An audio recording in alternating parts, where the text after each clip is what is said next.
Hi everyone, welcome back to my channel and to today's video where I'm sharing 5 breakfasts that I always eat. The first recipe, you know it's coming. These are my toasted nut butter oats. For these, as always, I heat a teaspoon of coconut oil in a frying pan, and once it's melted, I add in a cup of jumbo oats, then a good pinch of sea salt. I then toast them off lightly until they're slightly golden in colour. This time I'm adding more nut butter, which makes it more chunky and you get more of these little oat clusters. So I did 2 tablespoons of cashew nut butter, and then I add in a tablespoon of maple syrup to that, and just give it a really good mix together. I add that into the toasted oats and then just stir it through so they're all well coated.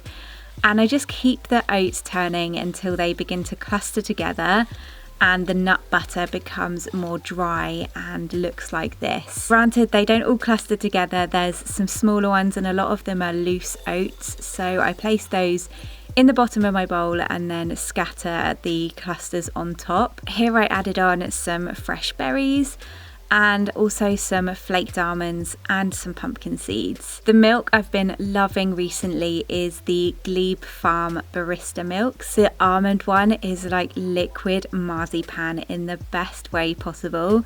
It's the creamiest, most flavourful almond milk I have ever had, and it's usually my least favourite type of plant milk, so that's saying something. As I said, sometimes I will make this with equal parts maple syrup and nut butter, but to create these little chunks, I find more nut butter holds them together in little clusters. It's lovely as a cereal, like I did it here, but I also have it on things like yogurt bowls or acai bowls. You can definitely make larger portions of this and store it. However, I find they're better when they're freshly made, and it takes me less than 15 minutes to throw this together in a morning, so it's a firm favourite of mine.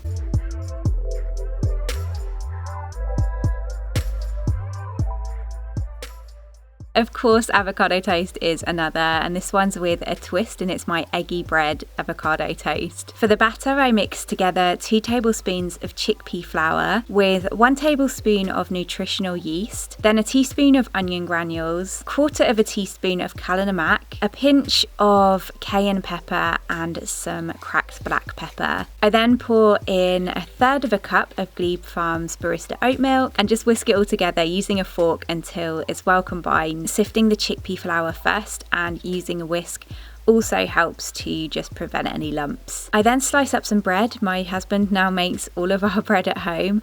I feel like we've become that meme, but ours would be 1 minute you're young and fun and the next you're growing vegetables and making your own bread. Listen, it's such good bread. If you'd like the recipe, I'll leave it down below, but we do make it in a bread maker. This one is partly whole wheat, and we just add in some pumpkin seeds and sunflower seeds as well. I take 1 slice of the bread and just dip it into the chickpea flour mixture to get one side coated.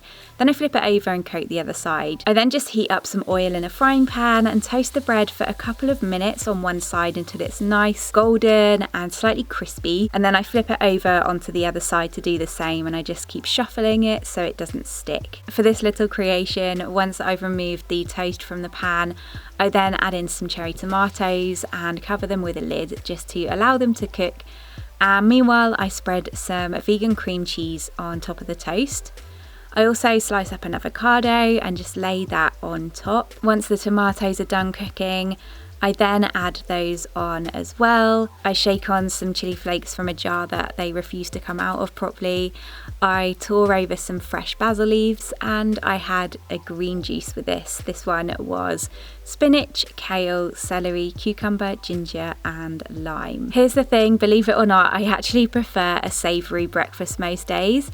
I tend to encourage myself to eat a sweet breakfast, as I find it's the only time of the day really that I can get a good portion of fruit in, because I am terrible at snacking on fruit. Avocado toast will forever be a go-to breakfast of mine, and this is just a different take on it and another way that I like to create it, especially to get some extra protein in from the chickpea flour.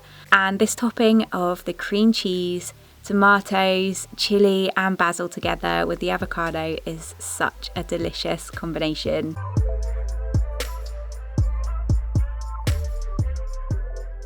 porridge is definitely up there in my top 5 breakfasts, and this is my banana porridge. For the creamiest porridge, I first heat 1.5 cups of water in a pan, and once the water's rolling, I take 1/4 cup of porridge oats and just sprinkle in 1/4 at a time, stirring in between, and this just helps them from clumping together.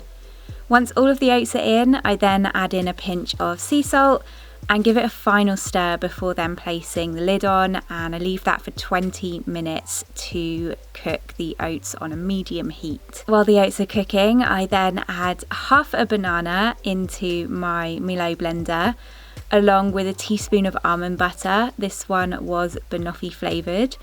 And then 1/2 cup of Glebe Farms barista oat milk, and I just blend that all together until it's nice and creamy.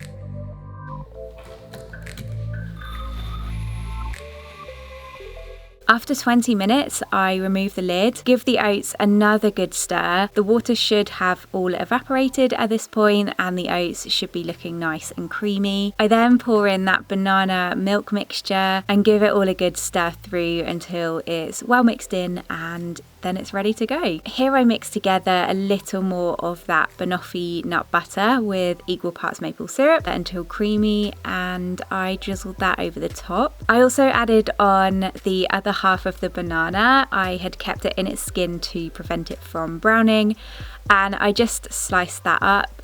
I also added on some raspberries and some flaked almonds as well. I've shared this so many times, but it really is the best way to make creamy porridge. I sometimes also like to mix yogurt in to make it the ultimate creamy porridge. This banana flavoured almond butter is incredible. It works so nicely in the porridge with the banana, but also the fresh banana on top and the raspberries for something a little sharper to go with the sweetness. This was all a really nice combo.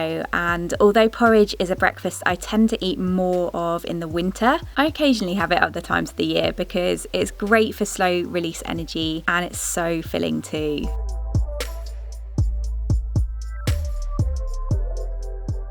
Another favourite breakfast is my oat and spelt waffles. I first put my waffle maker on to preheat.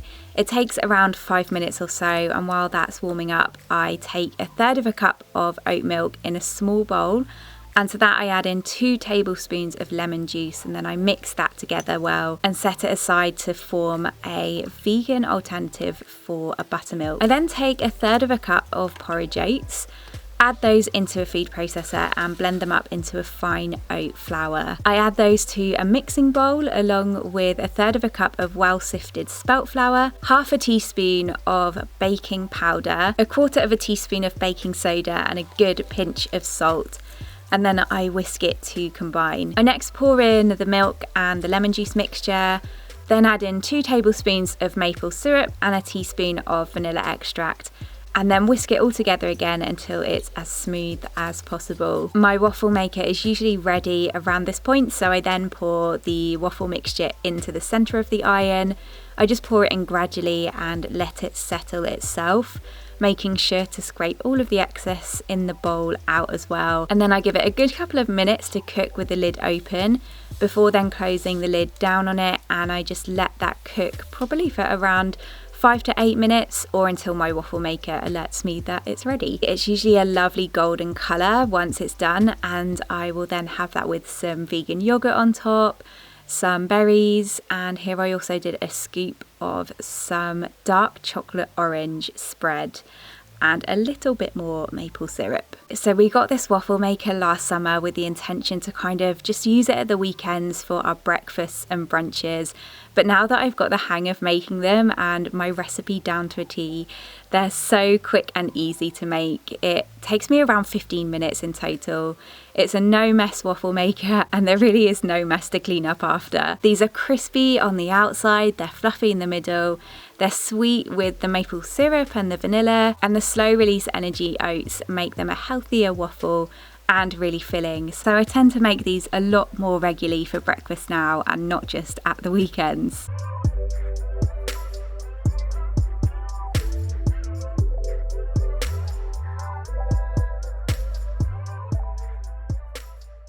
Lastly, another breakfast of mine you'll know very well are my yoghurt bowls. For the topping here, I make a different variation of my toasted oats. So here I did half a teaspoon of coconut oil in a frying pan, melted it down and added in half a cup of jumbo oats and a good pinch of sea salt, toasted them off until they're nicely golden. Meanwhile, I also mixed together a tablespoon of almond butter with a tablespoon of maple syrup until it's as smooth as I can get it. And then I add that into the toasted oats, mix them through it really well to get them coated. And you can add anything you like into these. I often just add in some seeds, so I use a tablespoon of pumpkin seeds here. I turn off the heat at this point and allow it to cool while I make up my protein yogurt. For this, I add around a cup of my favourite Outpro Greek style yogurt into my Milo blender.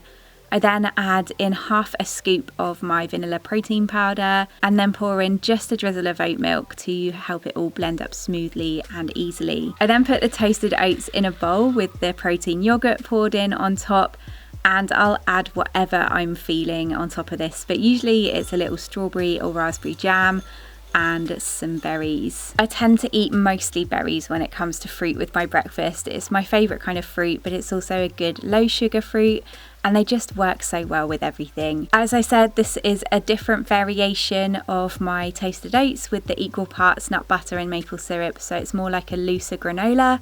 And I just love it with the protein yogurt or a plain yogurt and paired with some jam too.